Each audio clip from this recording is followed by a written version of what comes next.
apparently the PS5 is already getting a sort of a redesign, and it will enter production 2022. They've got a new semi-customized chip from AMD, and this is unlikely to be one of those big overhauls. There's obviously been a component shortage, and just a PS5 shortage dating back to, launch, really, resellers and all that.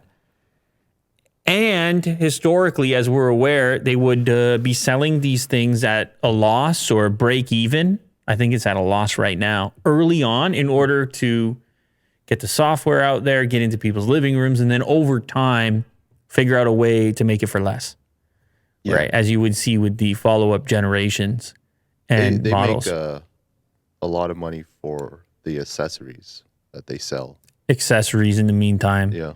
Yeah, so they got to get their foot in the door, but then after the product had been successful, they can go in there and start to cut costs because, I mean, these things last, what are they supposed to, what is the life cycle? 5 years.